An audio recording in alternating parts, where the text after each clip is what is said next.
One of the questions we hear most often from the families with whom we work is, you've got great frameworks, but how do they all fit together? And so what we'd like to do today is take you through how each of them integrate, how they fit, and why it's important to connect all of them as you think through your work. The first framework that we talk about with our families and our owners is the three-circle model. The three-circle model has three circles laying on top of each other like a Venn diagram. There's one for family, there's one for owners, and then there's one for people in the business. And when a family starts and a family business starts, most often those three circles are on top of each other. In many ways, when those three circles are on top of each other, everyone has the same interest. There are very few differences about what we're trying to accomplish as a family, as an ownership group, as employees in the business. But as we know, those three circles from Tajiri and Davis separate over time. Family grows larger. You have children, you have grandchildren who may not live in the same place. The ownership group grows larger. What may have once been owned by 4 or 5 people is now owned by 10 people. What happens when those three circles separate is you end up seeing that different people have different interests.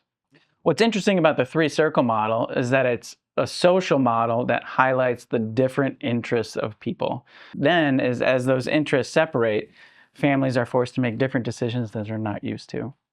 So the three-circle model then takes us to the conflict spiral. Conflict spiral is natural. It happens in family business as those family businesses grow. At the top level, interests diverge. Below that, positions harden, and so on and so forth. And so we highlight that conflict spiral helps you understand why, when the three circles separate, things can be more challenging or more ambiguous. What's interesting, and where most families get stuck, is in the conflict spiral, they fail to figure out how to make good decisions together. When that happens, what we find useful is to move from a social model that highlights people's interests, the three-circle model, to the four-room model, which focuses much more on decision-making. And what's really important in that four-room model is figuring out who are the right people to be in the right room at the right time with the right information, making the right decisions. And the four-room model can help you do that as you think through all of those questions. And so once you've once you're thinking about setting up your 4 rooms, then it becomes important to focus on the ownership space and the owner room.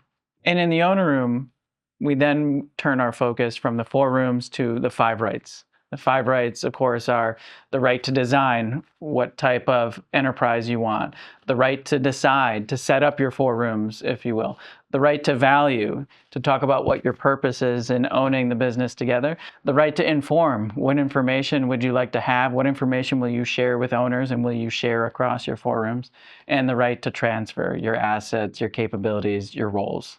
So perhaps now understanding how each of these frameworks fit together, you can have better conversations with your family members and your fellow owners as you think through some of those important decisions, or as you try to understand why there is a communication breakdown, or as you try and understand why people have different interests.